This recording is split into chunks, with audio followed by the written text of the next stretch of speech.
Mr. Mahama, what would you do differently to get the economy back on track?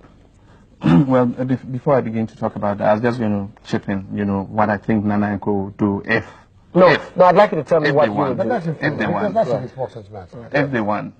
if I know shortly after that happens, they'll come out and say, gentlemen, unfortunately, we didn't know the true state of the economy is worse than we think. That's what you're telling us. No. You say we don't know. No, that's what they're going to say. We don't know the true and so facts. all the promises we made you, unfortunately, we can't deliver immediately. Just keep your belts tight, and in the medium to long term, we shall deliver on those promises. That's what they're going to do.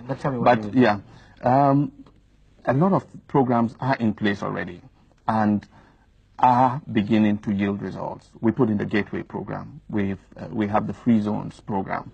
It's attracting investment into the free zones. Recently we cut the sod to set up a new cocoa processing plant that will process 60,000 tons of cocoa and increase the amount of cocoa that we're processing from about 20% to close to 35%. These are all programs that are in place. We intend to tackle agriculture in a new way that is speeding up irrigation projects all over the country.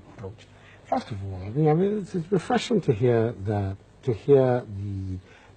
communicators of the regime now telling us that they're aware that the path that they had been on before wasn't satisfactory, that it is now necessary to move. That's exactly what I said. With those programs in place that's what I understand. 20 years, which is virtually the period of the PNDC, NDC has been in place, virtually 20 years.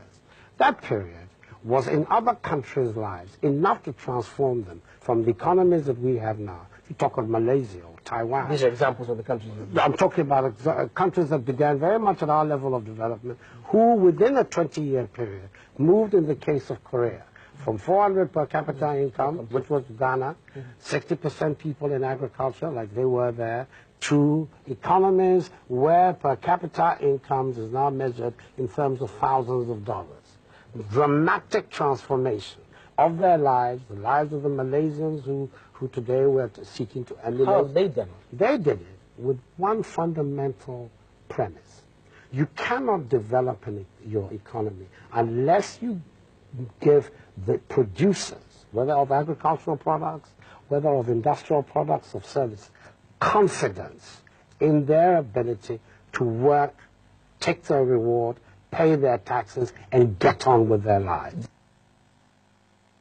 All right, and you can watch the full version of that interview this Saturday on Hot Issues.